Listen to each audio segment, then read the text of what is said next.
Bonjour à toutes et bonjour à tous. Merci de nous rejoindre pour cette demi-heure à peu près consacrée à Watson Workspace Plus.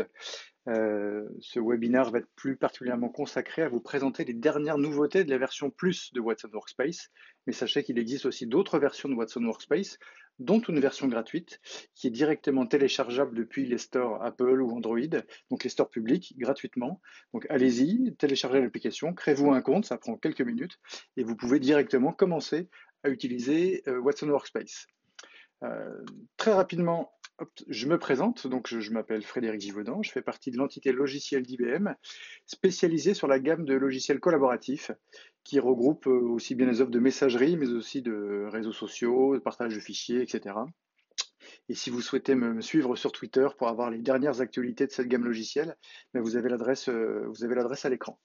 Voilà. En termes d'agenda, je vais commencer par vous resituer un peu cet outil, Watson Workspace, donc, qui est le dernier dé de la gamme collaborative d'IBM, qui a été lancé depuis septembre 2017, donc qui est relativement récent, mais qui a déjà beaucoup évolué depuis son lancement, et vous expliquer un petit peu ce qu'est cet outil, en quoi il est très différent des autres offres, qui parfois peuvent lui ressembler un petit peu de loin, mais qui finalement sont conceptuellement très différents et apportent des services, ma foi, très différents que ce que peut vous apporter Watson Workspace. Je vais ensuite rentrer dans le détail des dernières fonctionnalités, vous faire une démonstration de ces fonctionnalités et enfin se projeter un petit peu vers les quelques mois qui vont suivre et pour avoir une idée de la roadmap, des choses intéressantes sur lesquelles nous sommes en train de travailler et que nous devrions délivrer dans la prochaine version de Watson Workspace dans les quelques mois qui vont suivre. Pour simplement démarrer, la question de base, c'est pourquoi avoir fait Watson Workspace. Globalement, on rencontre toujours un petit peu le même problème dans les organisations, d'avoir globalement trop d'outils informatiques. On a un petit peu de mal à faire le tri entre ces différents outils, savoir quel est le bon moyen de communiquer. Est-ce que j'utilise le mail, le chat? Est-ce que je fais un partage du fichier? Est-ce que je crée un billet de blog? Est-ce que je crée une communauté? Est-ce que je fais un projet, etc. Bref, toutes ces choses sont un peu compliquées, ne serait-ce que pour simplement échanger des messages. On a aujourd'hui une myriade d'outils à notre disposition, que ce soit dans l'entreprise ou dans la sphère privée. Et globalement, ce qu'on remarque aussi, c'est qu'on a une certaine porosité entre les outils publics, grand public, je dirais, et les outils professionnels, ce qui fait que on constate de plus en plus d'organisations qui sont un petit peu submergées par les usages de type WhatsApp, qui sortent totalement du cadre du contrôle de la direction informatique et voir d'autres outils de type un coup c'est du Telegram parce qu'une personne va trouver que c'est plus sécurisé parce qu'il a lu ça dans le dernier, il a vu un article ou il a vu ça sur le 20h, voire utiliser un Snapchat, voire un direct message sur Twitter. Bref, on a toute une myriade d'outils uniquement sur la problématique ou sur le type d'outil de chat ou d'échange de texte ou de fichiers. Et cette problématique, on peut vraiment la décliner sur différents outils. La solution que propose IBM est non pas d'empiler des outils et de créer des nouveaux outils comme d'autres éditeurs ont tendance à le faire, mais notre réponse est vraiment, au travers du cognitif, d'essayer de rendre quelque part les outils que nous utilisons déjà, les outils de votre poste de travail, essayer de les rendre intelligents.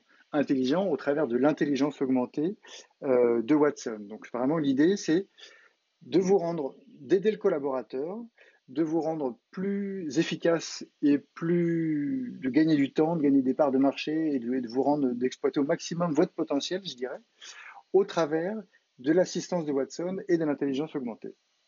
Alors, de façon plus concrète, Watson Workspace, qu'est-ce qui rend, en quoi Watson Workspace est différent? C'est un peu la question de fond et en quoi ça va effectivement nous aider à mieux faire notre travail.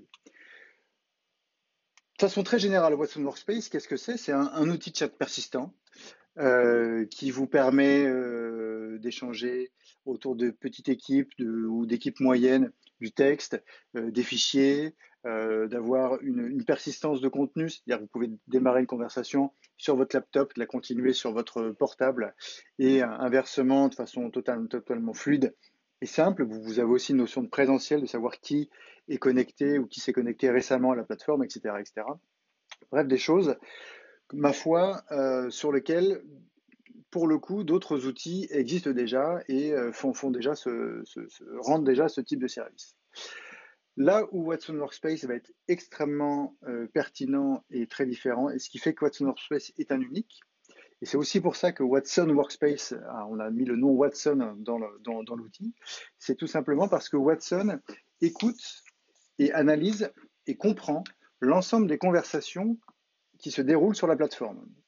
Donc comment ça se concrétise exactement? C'est à chaque fois que vous postez un message, que ce soit un fichier, un message texte à destination d'une personne ou d'une équipe, automatiquement, Watson va analyser le contenu de ce message et va faire une analyse de ton, par exemple. Il va réussir à déterminer si vous avez un ton plutôt positif ou plutôt négatif ou au contraire plutôt neutre. Va analyser, va comprendre si vous êtes en train de poser une question, si au contraire vous êtes en train d'affirmer quelque chose ou si vous demandez une assistance ou ce genre de choses. Il va savoir comprendre si vous parlez d'IT ou comprendre si vous parlez de jardinage ou d'embauche de nouvel employé. Voilà, tous ces éléments-là, il va décortiquer l'ensemble de ces éléments, et ce qui fait qu'il va réussir à comprendre la conversation qui se déroule dans un espace de conversation. Ce qui fait que directement, et je dirais la façon dont on consomme les services cognitifs dans Watson Workspace, la façon la plus évidente, c'est au travers des moments de Watson Workspace. C'est-à-dire que quand vous rentrez dans un espace de conversation, vous avez la possibilité de demander à Watson de vous faire un résumé de l'ensemble des éléments et des échanges qui ont eu lieu dans cet espace depuis la dernière fois que vous êtes connecté. Donc il va vous faire un sorte de condensé et il va vous pointer les éléments importants qui se sont déroulés dans la conversation. Donc quelle décision a été prise, quelle action a été entreprise, quelle question a été posée, ce qui vous permet très rapidement d'avoir une vue assez précise de cet espace, de quoi il traite, quelles ont été les problématiques et quelles ont été éventuellement les solutions qui ont été apportées autour de cette problématique. Et au-delà de ces résumés, le fait que Watson comprenne l'ensemble de la conversation, vous allez pouvoir enrichir quelque part le langage de Watson, lui faire apprendre votre jargon métier, des acronymes qui soient spécifiques à votre organisation, et développer des applications autour de la plateforme IBM Watson Workspace qui vont permettre d'offrir une assistance plus pointue à vos utilisateurs. Je rentrerai un petit peu plus dans le détail de ces applications et surtout vous les montrer pour que vous puissiez bien comprendre toute la richesse qu'on peut tirer de cette capacité à développer des applications sur la plateforme Watson Workspace. Globalement, l'idée générale, c'est pas, contrairement à d'autres plateformes, de s'adresser à un bot qui va vous faire une réponse, mais c'est plutôt que Watson, comme il comprend le flux de conversation, s'il détermine à un moment qu'il a une assistance à vous proposer ou qu'il a une réponse à vous proposer sur un des éléments de la discussion, à ce moment-là, il va vous proposer cette application, il va vous proposer d'interagir avec lui pour vous aider à trouver la bonne information au bon moment. Donc on n'est pas dans une démarche où l'utilisateur interroge un robot et il attend la réponse, mais il interagit de façon naturelle avec son équipe, avec les participants à l'espace. Et à ce moment-là, Watson, comme si Watson était invité dans l'ensemble des espaces de discussion, Watson, à un moment, vous propose de prendre la parole et de vous aider dans la recherche que vous êtes en train de faire. Donc c'est vraiment une approche assez différente et tout à fait unique sur ce type d'outil. Et c'est en ça que Watson Workspace est quelque chose d'extrêmement puissant. La version Plus, qui est sortie très récemment, qui est sortie en février de l'année 2018, donc cette année, ce qu'apporte cette dernière version Plus, c'est d'une part, on a embarqué un moteur d'audio-vidéo, de partage d'écran, de sorte de web meeting dans l'outil. Et l'outil qui est embarqué dans Watson Workspace, c'est Zoom, donc qui vous permet d'avoir un outil efficace d'audio-vidéo, de partage d'écran au sein de ces espaces de conversation. Donc c'est aussi bien de la vidéo one-to-one, entre deux personnes à titre privé, je dirais, ou alors au sein d'un espace de conversation, donc, auquel vous pouvez rejoindre entre 3, 20 ou une cinquantaine de personnes. À ce moment-là, vous avez la possibilité d'adosser une salle virtuelle de visioconférence à ces espaces de conversation. Autre grande nouveauté de la version Plus de Watson Workspace, c'est l'apparition de modèles d'espace de conversation. Alors, qu'est-ce qu'un modèle d'espace de conversation? Eh bien, c'est une sorte d'espace préconfiguré qui va reprendre par défaut un certain nombre d'applications, un certain nombre d'assistants cognitifs, qui va pouvoir démarrer directement avec une équipe déjà constituée. Donc, par exemple, si on crée un modèle d'espace de type résolution de crise suite à un incident informatique, par exemple, eh bien, on va créer un espace directement dans lequel on va automatiquement inviter l'équipe informatique d'astreinte ou alors l'équipe en charge du traitement de l'incident, par exemple. À savoir aussi que ces espaces peuvent être créés automatiquement, programmatiquement, via API, bien sûr. Donc, si par exemple vous avez dans votre système informatique ou peut-être n'importe quel autre système une alerte, une sonde d'alerte qui lève un potentiel problème sur un climatiseur, sur une fuite d'eau ou sur la température d'un serveur, à ce moment-là, automatiquement, cette sonde peut programmatiquement créer un espace de conversation dans Watson Workspace, directement inviter l'équipe en charge de la résolution de ce type d'incident, qui est différente suivant qu'on parle d'une fuite d'eau ou d'un problème de température de serveur ou de climatiseur, et directement apporter dans cet espace les assistants cognitifs dont l'équipe aurait besoin pour aider à l'accélération du traitement de l'incident qui est en train de se dérouler. Donc là aussi, dans la démonstration, je vais illustrer l'usage qu'on peut faire de ces modèles d'espace de conversation autour d'un cas très pratique. Donc en termes de démonstration, donc je vais vous présenter IBM Watson Workspace. Pour ceux qui découvriraient l'interface ou qui découvriraient complètement ce produit, je vais faire tout d'abord un rapide tour du propriétaire. Donc là, je lance l'application client riche IBM Watson Workspace, à savoir que cette interface existe aussi au travers d'un client léger, donc un navigateur Internet, ou évidemment d'un client mobile. Donc un client mobile, que ce soit ou smartphone ou tablette, le produit a été conçu pour un usage, je dirais, principalement sur mobile. C'est vraiment l'usage qui se développe le plus et qu'on constate le plus chez nos clients. Pour autant, on peut aussi éventuellement l'utiliser sur un laptop comme je le fais actuellement. Et c'est au travers de ce laptop que, pour la simplicité de démonstration, que nous allons faire le tour du propriétaire, je dirais, d'IBM Watson Workspace.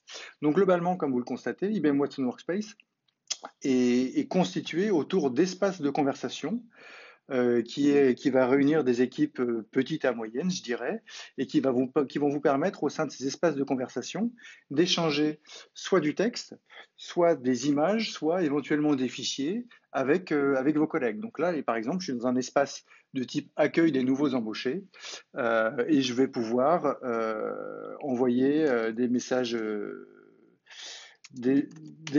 textes à la communauté qui travaille autour de l'accueil des nouveaux embauchés. Donc globalement, l'idée de cet espace, c'est de réunir l'ensemble des nouveaux arrivants dans la société pour les aider à les aiguiller, à trouver un petit peu la documentation et les choses qui pourraient les aider à leur mettre le pied à l'étrier dans l'organisation. Vous constatez qu'en haut, j'ai différentes vignettes qui sont les personnes qui font partie de cet espace. Et j'ai aussi une notion de présentiel, donc le petit point vert qui est adossé aux images de certaines personnes. Ce sont les personnes qui sont en ce moment connectées à l'interface et qui donc sont potentiellement plus réactifs, je dirais, que d'autres et ils vont pouvoir éventuellement me répondre de façon plus rapide aux différentes sollicitations que je vais poster. Donc, comme je disais, on peut aussi envoyer des fichiers dans ce type d'espace et donc il y a aussi un espace qui est dédié au stockage de l'ensemble des fichiers qui ont été partagés avec l'espace. Donc, je peux retrouver l'ensemble des fichiers de cette façon-là en allant dans l'espace de stockage lié à cette conversation, mais je peux aussi lancer une recherche sur un certain nombre de mots-clés. Donc, si je fais la recherche sur Watson, par exemple, à ce moment-là, il me propose soit de restreindre, euh, la recherche à l'espace en cours, soit éventuellement de lancer cette recherche sur l'ensemble des espaces auxquels je suis convié. Donc là, je vais retrouver évidemment beaucoup de contenu et je peux restreindre le périmètre de cette recherche uniquement à l'espace en cours. Donc en l'occurrence, l'espace étant peu peuplé, j'ai pas d'occurrence sur les critères que je viens de remplir. J'ai aussi accès aux propriétés de cet espace. Donc en cliquant sur le nom de l'espace, je peux voir l'ensemble des membres de l'espace.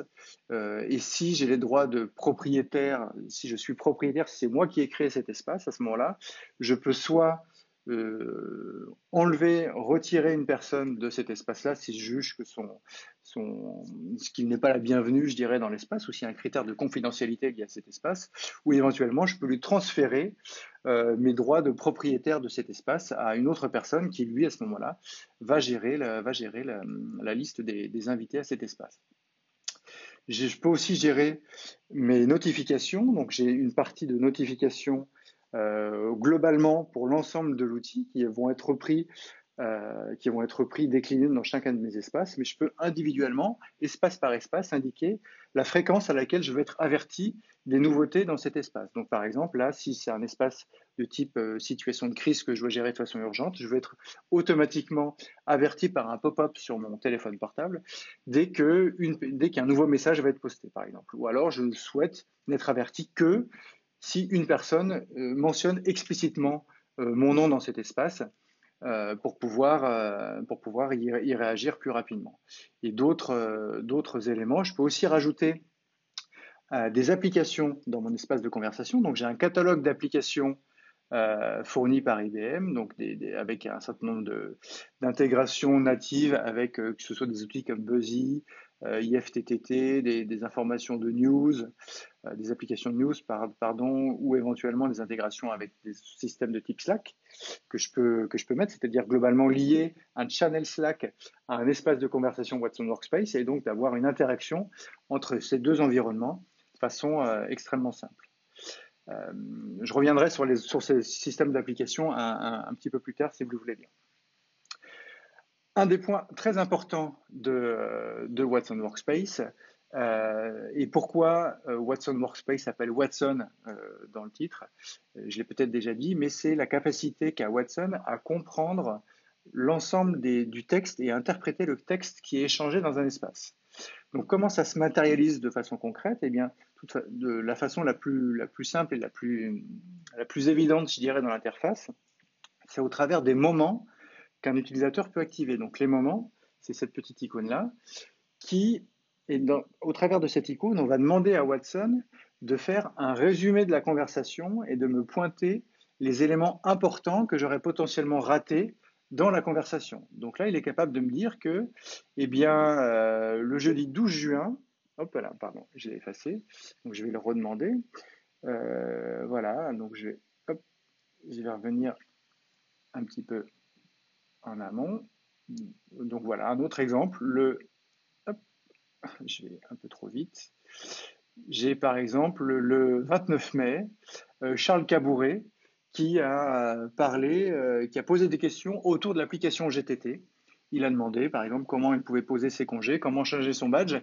Et voilà, potentiellement, c'est quelque chose que j'ai pu rater dans la conversation. Et donc, Watson analyse ce flux de conversation, me fait un résumé de ce qui s'est passé et est capable de me pointer quelles ont été les questions qui ont été posées, quelles ont été les actions qui ont été entreprises au sein de la conversation, etc. Donc voilà, il est capable vraiment d'analyser le flux et de me pointer sur ce qui a été important. Donc c'est ce qu'on appelle les moments et qui est une des capacités importantes de Watson Workspace. Autre chose du fait que Watson comprend le flux de conversation, donc si je pose une question du type, je reprends la question qu'a posée Charles tout à l'heure, mais par exemple, comment changer mon badge? Donc là, je pose la question à une personne qui serait connectée, qui potentiellement pourrait m'apporter. Hop. Alors, si je fais changer mon. Ah, bah, il avait compris en fait. Donc, comment changer mon badge? Donc, en plus, j'ai fait une faute de frappe et je m'en excuse au moment où je pose ma question. Pour autant, Watson apparemment a quand même compris ma question, puisqu'il a souligné, ça veut dire qu'il a réussi à interpréter ma demande, et que potentiellement, il a une réponse à m'apporter. Donc, comment je vais interroger Watson maintenant qu'il s'est signalé comme quoi il avait quelque chose potentiellement à me dire? Eh bien, si je clique sur ce lien qui est devenu actif, je demande à Watson quelle est l'assistance qu'il peut m'apporter. À ce moment-là, ce qu'a fait Watson, c'est qu'il a été chercher dans un référentiel documentaire que je lui ai indiqué précédemment et été récupéré dans ce référentiel documentaire tout ce qui est potentiellement en rapport avec ma demande. Donc, comment changer mon badge? Voilà la question un peu tordue que j'ai pu poser.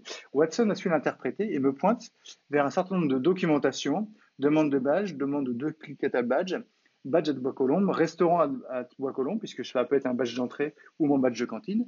Et donc, Watson est capable de me pointer l'ensemble de ces documents qui potentiellement peut m'apporter une réponse. Donc, je peux demander le détail de ce document, de quoi il s'agit exactement. Donc là, je peux éventuellement voir au sein de mon référentiel Connections si combien de commentaires a eu ce document, combien de recommandations il a eu. Et je peux ensuite partager avec l'espace et donc rendre public quelque part l'interaction que j'ai eue avec Watson. Et à ce moment-là, permettre à l'ensemble de la communauté, des nouveaux embauchés, de voir, de consulter l'URL, d'avoir accès directement à l'URL de la documentation qui me permet de changer mon badge. Et je peux poser comme ça d'autres questions. Par exemple, si je pose la question comment poser mes congés,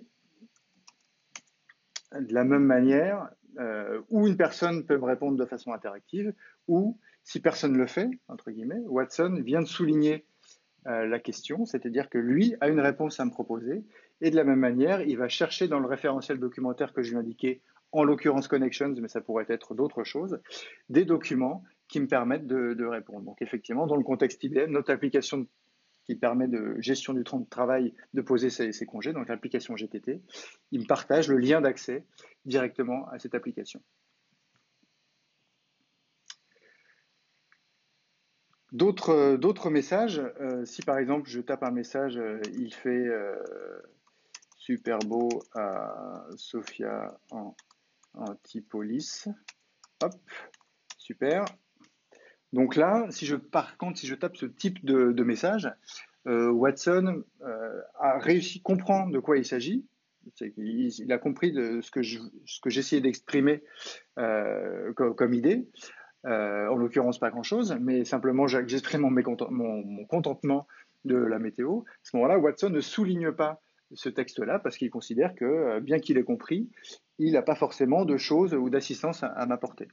Donc, comment je sais, et je peux simplement vous montrer, euh, hop, si je fais get annotation, simplement, là c'est un paramètre de debug, je dirais, qui où je demande à Watson de m'afficher l'ensemble des données qu'il a analysées du dernier message que j'ai posté.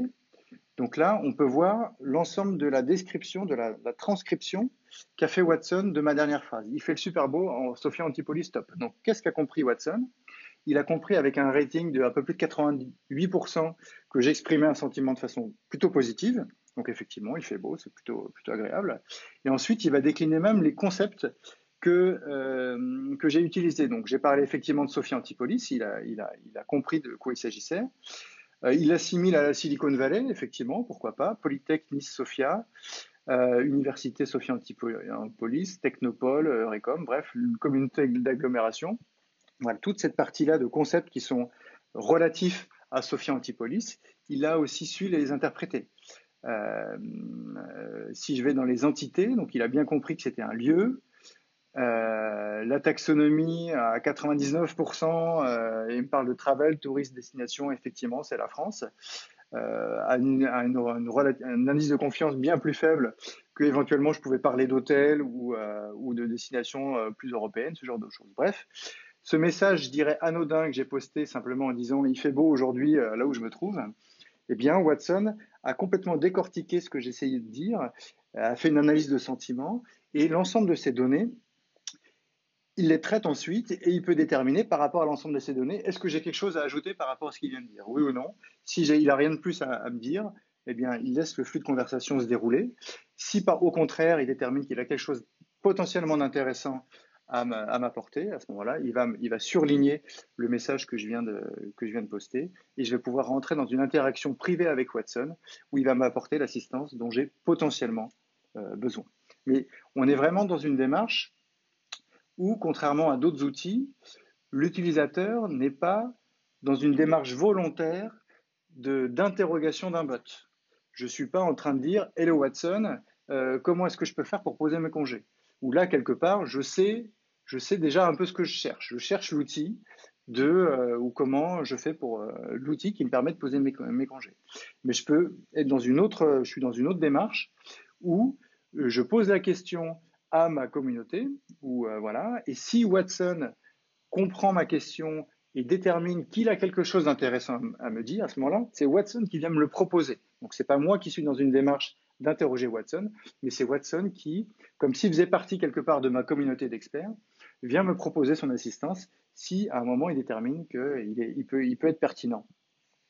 Euh, donc voilà, c'est un point important à comprendre. Alors évidemment, je peux aussi, très rapidement, partager un fichier, soit issu d'un référentiel documentaire, donc en l'occurrence, moi j'utilise évidemment Connections Files pour mon référence documentaire, ça peut être éventuellement un autre référence documentaire, un drive quelconque, où je peux aussi partager un fichier issu de mon ordinateur. Donc là, je vais prendre une image qui est un splendide plateau de fraises que je vais poster cette saison, que je vais poster dans cette communauté.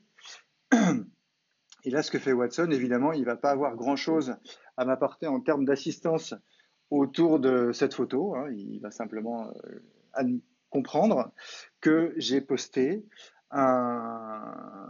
automatiquement, il va taguer cette image, il va analyser cette image et la taguer avec les mots fruits, strawberry, panier de fruits, verdure, herbe, nourriture, etc., etc. Donc, ce qui me permet par la suite d'avoir une image qui est recherchable au travers du moteur de recherche. Et cette image que je viens de poster, je vais la retrouver au sein du référentiel de l'espace de stockage, pardon, c'est vers le haut, au sein de l'espace de stockage documentaire lié à cet espace. Donc, je peux aussi la retrouver ici. Et à partir de là, soit demander à ce qu'on me pointe directement sur le message, soit à downloader le message. Donc voilà les choses autour de Watson. Créer un espace, ça se fait extrêmement simple en 3 clics, où je choisis un espace de type équipe, je donne un nom à mon espace. Watson me propose un certain nombre de contacts à rajouter au sein de cet espace. Je peux aussi aller chercher manuellement d'autres personnes, je crée l'espace et à ce moment-là, voilà, en 3 clics, j'ai constitué mon équipe, créé l'espace et je suis déjà prêt à partager du contenu au sein de cet espace. Donc cet espace-là, je ne vais pas déranger David, je vais le supprimer puisque c'est uniquement pour des fins de test que je l'ai créé. Autre nouveauté, plutôt nouveauté de la version plus de Watson Workspace, c'est la possibilité de démarrer une conversation vidéo dans cet espace. Donc, comme je vous l'ai montré au sein des propriétés, j'ai la possibilité, ou en tout cas automatiquement du fait que j'ai le bon niveau de licence dans Watson Workspace, d'adosser systématiquement à mes espaces de conversation un lien de réunion audio-vidéo. Donc là, ce lien est un lien public d'accès à une réunion de type partage d'écran ou autre chose, ou tableau blanc, adossé à un système d'audio-vidéo, de visioconférence, qui me permet d'aller jusqu'à 25, voire même 200 personnes au sein d'un même espace pour dialoguer, avoir un dialogue vidéo. Et j'ai la possibilité d'indiquer si je veux que cet accès soit restreint uniquement aux personnes qui font partie de l'espace des nouveaux embauchés, ou alors si j'autorise des gens extérieurs à cet espace à nous rejoindre au travers d'une URL publique. Et à ce moment-là, au moment où je vais démarrer ma conversation, mon meeting vidéo, d'une part, l'ensemble des participants à cet espace reçoivent un petit pop-up sur leur téléphone mobile comme quoi une réunion est effectivement démarrée. Donc, bon, bonjour à tous pour ceux qui... voilà. Et donc, je vais essayer de rejoindre aussi cet espace pour vous montrer ce que ça donne à plusieurs avec la tablette que j'ai sous les yeux. Donc, j'ai reçu un petit pop-up avec ma tablette m'indiquant un des espaces était accessible. Donc, je vais démarrer ma vidéo. Donc, voilà, à partir de ce moment-là, je suis je suis deux personnes, entre guillemets, dans cet espace. Et je vais rejoindre une troisième, mais ce sera toujours moi que vous allez voir. Ça va pas être très spectaculaire, hein, mais au sein de mon téléphone mobile. Donc là, j'accède à trois fois à la même réunion avec trois terminaux différents, que ce soit mon téléphone mobile, mon iPad ou mon laptop. Et au sein de cet espace, je peux partager mon écran. Donc, je vais faire un share screen. Je peux partager mon écran, faire un whiteboard, éventuellement partager mon iPhone ou ma tablette que j'aurais plugué avec un câble USB ou éventuellement une caméra voilà. Et donc je vais pouvoir de cette façon-là partager mon écran avec des gens qui nous rejoignent ou éventuellement même euh, donner le contrôle de mon écran à une personne qui aurait rejoint cette réunion vidéo.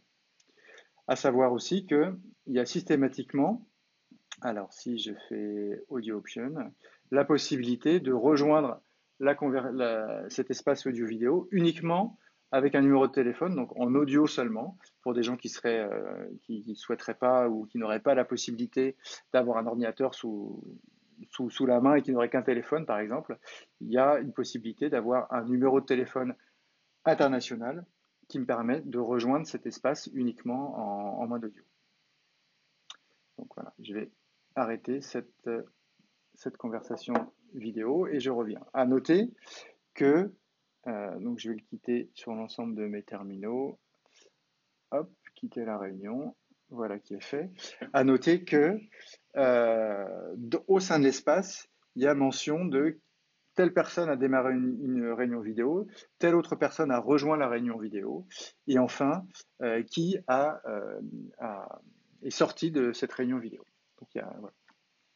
À savoir que le moteur d'audio-vidéo qui est utilisé, qui est encapsulé dans l'interface Watson Workspace, c'est un moteur Zoom qui est utilisé. Donc on s'est adossé à ce qui aujourd'hui fait référence en termes de qualité audio-vidéo et de simplicité d'usage sur une sorte de standard d'usage sur Internet. Donc voilà, on a réutilisé ce moteur-là au sein de notre interface IBM Watson Workspace. À savoir aussi qu'on peut rejoindre aussi ce type de réunion audio-vidéo au travers d'équipements dédiés, de salles de visioconférence ou de terminaux, si vous avez un terminal de visioconférence sur votre bureau, qu'il soit Polycom, Cisco ou n'importe quelle marque, entre guillemets. À partir du moment où ce terminal a la possibilité de joindre une adresse Internet, à ce moment-là, vous avez la possibilité de rejoindre la réunion vidéo démarrée depuis Watson Workspace avec ce type de terminal. Dernière nouveauté, mais d'importance que je voulais vous montrer liée à cette version plus de Watson Workspace, c'est, vous l'avez peut-être remarqué, mais au moment où j'ai souhaité créer un espace, le système me propose de créer des espaces de type un peu différent qui sont ici de modèles d'espace. Alors, qu'est-ce qu'un modèle d'espace? C'est un modèle qui permet de créer un espace de conversation, mais préconfiguré, avec des outils et d'inviter une équipe déjà constituée en fonction des données que je vais renseigner au moment de la création de cet espace. Donc, ça va être plus clair, je pense, en vous le montrant. Donc là, je vais créer un espace. Je suis dans un scénario où, par exemple, je travaille dans une agence de voyage et j'ai un problème majeur à traiter en urgence de type il y a une grève dans un aéroport en Grèce et j'ai 40 personnes qui sont bloquées à l'aéroport et je dois trouver une solution pour eux de reroutage ou leur trouver un hôtel rapidement. Donc je suis dans une situation où il va falloir en quelques minutes ou quelques heures maximum que je constitue une équipe, que je gère cette situation et trouver une issue rapidement. Donc j'ai un modèle d'espace qui s'appelle Urgence Voyage. Je peux créer autant de modèles d'espace que je le souhaite. Je donne un nom, à cet espace. Donc on va l'appeler crise grecque. Une description, on va pas faire très, très compliqué, hein. Description de mon espace. Un numéro de crise qui est un numéro incrémental, c'est moi qui peut le saisir. Une référence, là aussi, j'ai une valeur par défaut, mais je peux le modifier. Quel est le niveau de criticité Donc, si je vais à un niveau haut, et quelle est la catégorie de la crise à gérer? Eh ça va être une crise de type, allez, on va dire politique. À savoir que l'ensemble de ces données, des métadonnées qui sont afférents à cet espace, voilà, ils sont complètement paramétrables et configurables. Et donc, je pourrais avoir des zones totalement différentes de celles-ci en fonction du modèle d'espace que j'ai à créer. Là, j'ai créé ce type de données puisque ça me semblait le plus pertinent dans la problématique que j'ai à gérer en ce moment. Rajouter des personnes, donc en fonction du type de crise, de la criticité, etc., déjà une équipe peut être constituée. Si c'est une crise de type politique, eh ben, je vais avoir peut-être des spécialistes dans le domaine. Si c'est une crise sanitaire, une autre équipe va déjà être préconfigurée. Et je peux éventuellement rajouter d'autres personnes qui vont se joindre à cet espace. Donc là, je sais que mon collègue Kevin, qui est un grand spécialiste de la Grèce, y compris David Dien, qui est un autre collègue, je vais aussi les inviter dans cet espace. J'ai aussi par défaut un certain nombre d'applications qui sont déjà préconfigurées avec cet espace, puisque c'est des applications qui vont potentiellement m'apporter l'aide nécessaire dont je vais avoir besoin pour régler cette crise. Et ensuite, je crée l'espace, là aussi d'un clic. Donc, en 5 clics, j'ai créé un espace de type cellule de crise où j'ai les bons assistants qui sont directement disponibles et les bons experts qui sont déjà invités dans cet espace. Alors, je vais reprendre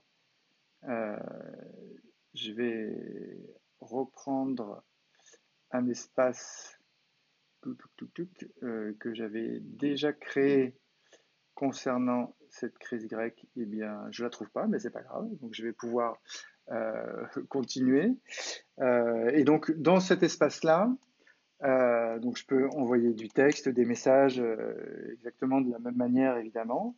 Mais j'ai aussi la possibilité, si je dis un client souhaite annuler son voyage. Donc là, je ne suis pas dans une démarche où je pose une question, mais je donne un statut quelque part à l'ensemble de l'espace. Et là, Watson a là aussi compris, l'assistant Watson qui est derrière cet espace de type gestion de crise, a compris de quoi il s'agissait de la même manière et me propose une assistance où il va me pointer là aussi sur le référentiel documentaire, sur différents documents d'assurance annulation, etc. Où je pourrais aussi demander quelle est l'équipe d'astreinte sur notre site à Athènes, le site Grèce. Et à ce moment-là, automatiquement, Watson pourrait me présenter la liste des personnes qui font partie, qui sont d'astreinte sur le site d'Athènes et les inviter directement à rejoindre cet espace et commencer une interaction directe avec eux. Ils vont recevoir un petit pop-up sur leur téléphone mobile comme quoi ils sont conviés à une cellule de crise pour gérer une situation particulière et à ce moment-là commencer à travailler directement de façon interactive avec cette cellule de crise. Je retrouve l'ensemble des données, des métadonnées de l'espace à ce niveau-là. Donc, je sais que de quelle catégorie il s'agit. Et j'ai aussi un statut qui est, euh, qui est adossé à cet espace de gestion de crise. Donc, par exemple, à partir du moment où j'ai effectivement invité les bonnes personnes, je peux augmenter mon statut et dire que le statut de cet espace est en cellule de crise constituée, ensuite que la communication est effectuée, etc. Et continuer comme ça à faire avancer mon statut jusqu'à la résolution de cette crise. À savoir que ça peut aussi être Watson qui, en fonction des interactions que j'ai dans l'espace, comprend que le statut doit être positionné à tel niveau et me propose de modifier le statut de l'espace ou alors de le faire automatiquement. Il peut considérer qu'à partir du moment où j'ai effectivement invité les bonnes personnes, où je l'ai sollicité pour avoir constitué la bonne équipe pour la gestion de cette crise, il peut automatiquement passer d'un statut à l'autre et dire que voilà, la cellule de crise est constituée puisqu'il m'a apporté l'assistance nécessaire. Donc voilà, c'est d'espace un peu différent, ce qu'on appelle un modèle, qui permet d'avoir non seulement un statut, mais aussi des métadonnées un peu spécifiques. Et en fonction de ces métadonnées, avoir soit une équipe déjà préconstituée ou avoir un certain nombre d'assistants déjà préconfigurés qui me permettent d'avoir la bonne interaction avec Watson ou d'avoir accès aux bons experts au bon moment dans le contexte. Je peux évidemment aussi, encore une fois, démarrer une réunion vidéo si nécessaire pour gérer cette crise avec l'ensemble des personnes qui sont conviées à cette crise. Donc voilà, je retrouve la même interface que tout à l'heure où je peux partager mon écran, partager un autre outil ou ce genre de choses. Un dernier point que je voulais souligner et dont j'ai oublié de vous parler avant, c'est que pour l'instant, je vous ai parlé que de conversations de groupe, donc au sein d'équipes, soit autour d'une gestion de crise, soit d'interaction autour d'un sujet particulier, avec toujours Watson qui est à l'écoute de l'ensemble des interactions. Mais je peux aussi avoir des conversations privées avec des messages one-to-one qui me permet d'avoir un chat persistant de façon assez classique et de pouvoir échanger du texte avec l'ensemble de mes collègues. Donc ça peut être soit des conversations d'équipe, soit des conversations privées. Donc voilà ce que je voulais vous montrer pour la partie Watson Workspace. Ma démo était un petit peu plus longue que prévu, mais voilà ce que je voulais vous montrer. Alors, quelques éléments complémentaires liés à l'usage de l'audio-vidéo dans Watson Workspace. Alors, deux, trois éléments à savoir. D'une part, seule la personne qui démarre la session vidéo a la nécessité d'avoir une licence plus, c'est-à-dire que les autres personnes qui rejoignent une session vidéo qui aurait déjà démarré, eux, n'ont pas la nécessité d'avoir une licence de ce niveau-là. Ils peuvent très bien être des utilisateurs gratuits de Watson Workspace ou d'un niveau inférieur. Et voilà, seule la personne qui démarre la vidéo a besoin d'une version plus. À savoir aussi que si cette personne quitte la session vidéo, le meeting va continuer encore 5 minutes et au bout des 5 minutes, le meeting va effectivement s'arrêter. La partie prix de licence, puisque c'est un peu aussi le nerf de la guerre, je dirais que le prix des licences de ce type d'offre. Donc on a la partie preview, la partie gratuite de Watson Workspace qui, elle, est gratuite. Un premier niveau de licence qu'on appelle Essential, qui, elle, permet la consommation des services cognitifs et, je dirais globalement, une couche entreprise autour du service Watson Workspace. Couche entreprise, qu'est-ce que ça veut dire? C'est simplement avoir des capacités de gérer le single sign-on, gérer l'authentification de Watson Workspace avec votre propre annuaire et pas l'annuaire d'IBM, et de pouvoir gérer qui a le droit d'inviter des externes, qui a le droit de créer des nouveaux espaces, bref, d'avoir une couche d'administration du service qui est liée à la version entreprise de Watson Workspace. Et ensuite, 3 versions plus de Watson Workspace, suivant que vous voulez inviter 25, 50, jusqu'à 200 personnes, éventuellement plus, auquel cas c'est une option à souscrire en plus. On a rarement besoin d'inviter plus de 200 personnes dans des sessions vidéo au quotidien. Donc à ce moment-là, on peut faire des choses plus courtes dans le temps pour ce type d'usage.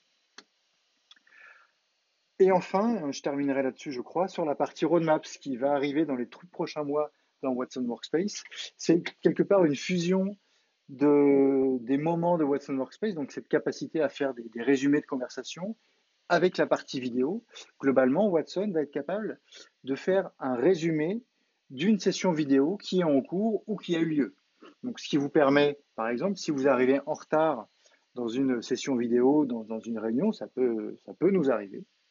À ce moment-là, vous avez la possibilité de consulter le résumé texte qu'a fait Watson de la conversation vidéo qui est en train de se dérouler. Et là aussi, de vous pointer sur quelles ont été les actions qui ont été entreprises pendant ce meeting vidéo, quelles ont été les questions qui ont été posées, quels ont été les points importants, etc., etc. Donc, une sorte de compte-rendu de réunion en temps réel, construite par Watson, qui est à disposition de l'espace si vous arrivez soit en retard ou alors si vous arrivez même après le meeting, ce qui vous permet, plutôt que de rejouer l'ensemble du meeting et de refaire l'intégralité du replay du meeting, d'avoir simplement les highlights, les points importants de la réunion audio-vidéo. Donc c'est vraiment, voilà, ce sur quoi nous travaillons, c'est vraiment comment on va intégrer au mieux le cognitif dans ces outils de réunion vidéo, d'échange de texte, d'échange de fichiers, etc., etc. Et donc,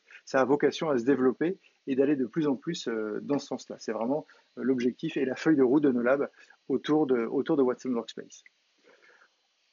Un peu ce que j'ai dit en introduction, je vais le répéter, mais vous pouvez démarrer dès aujourd'hui l'utilisation de Watson Workspace. Donc, allez sur les stores Android, les stores Apple ou sur le lien IBM, téléchargez l'application sur votre laptop, créez-vous un compte, vous avez besoin d'un login, d'un password et d'une adresse mail. C'est à peu près tout ce dont vous avez besoin pour créer un identifiant sur la plateforme.